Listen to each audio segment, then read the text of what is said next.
I'm Dalia Dangerfield, and in today's In Depth, we're talking the mayor's race in Tampa. It's just a few months away, and there are 8 candidates who want the job, including our guest, philanthropist and retired banker, David Straz. Thank you so much for joining us. Oh, you're welcome. I'm happy to be here.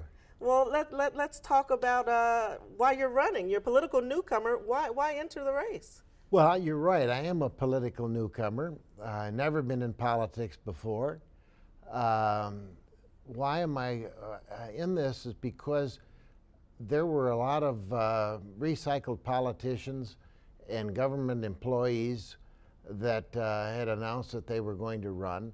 And I felt that our city, the city of Tampa, the city that I love, deserved better. There wasn't anybody that was, in my judgment, better that I could vote for. So I thought, well, I've given financially to the city and philanthropically, and I better step to the line and offer my services and expertise in management, budgets, and running big companies. Well, a lot of people may know the name from Straz Performing Arts Center or University of Tampa Straz Hall, but yes. Kind of tell the viewers about yourself. Well, I was born and raised in Wisconsin, moved to the Tampa Bay area in 1980. My wife was born and raised in Tampa. Her father was born and raised in Tampa. Okay. Tampa has become my adopted city and is the city that I love. And retired banker, correct? Yes, I was in banking in Wisconsin, and then I was in banking in Tampa.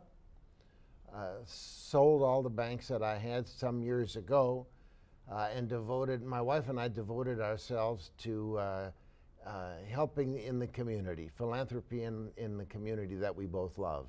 Okay. Well, let's talk about the race and the campaign itself. You've put a lot of your own money in the race. I have. 1.5 million, is that what so campaign far. records show? Yes, so far. Tell me, why is that? Do you think that the... Well, I intend to win. And I've been very successful in my business career, and that's given me an opportunity to not only give back to the city that I love philanthropically, but now in a campaign, I'm able to put some of my hard-earned dollars into the campaign. And you've used done television ads. You came off the gate. We did some television ads between the 15th of August to the 15th of September. And after that, my pollster did a poll to see if we accomplished what we intended to accomplish. Okay. And had you? We had more than that. Okay. Our name recognition went way up. And actually, the pollster had me in a dead heat with Jane Castor. Well, let's talk about some of the issues, I guess, that people care about. Transportation. The transportation tax referendum passed. I guess you didn't sign the petition for it, but you support it? Oh, yes. I didn't sign the petition for it. I don't recall ever being asked, but I did support the referendum. I voted for it. And I'm very happy to see that it passed. Well, what do you see for the future in terms of transportation and easing the transportation woes here in the city of Tampa? Well, the first thing is the connection of Brightline, I think. I went over to Miami a few weeks ago and looked over Brightline and what they were doing, rode their train, met with their top executives. And the train is now going from Miami to West Palm Beach and will continue on to Orlando.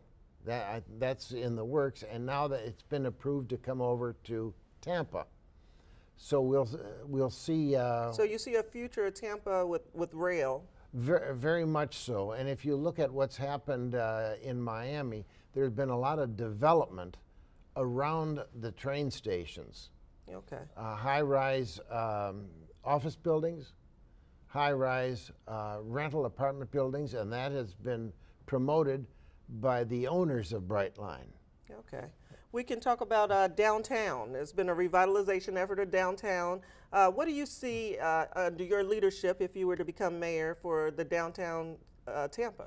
Well, yeah, downtown Tampa has definitely improved in services and buildings and that type of thing. However, that's been at the cost of neighborhood development. And I think we've done a lot as far as putting money into downtown. Now we need to put money into East Tampa, West Tampa, and the other neighborhoods. We need to share the prosperity with other neighborhoods, not just have it downtown. What is it what neighborhood would you focus on? What do you see? Well, What do you want to do? I like East Tampa. They've been neglected over the years, seriously neglected, and much more needs to be done there. They need parks, recreation, and that type of thing. We put $35 million into a park downtown, and some of that, in my view, should have gone to East Tampa. Okay. Well, let's talk jobs. You say that you want to increase the minimum wage, correct? Yes. I propose that we increase the minimum wage to $15 an hour on a gradual basis, beginning with the city of Tampa. And I don't believe that that is an impossible task. That's something we can do.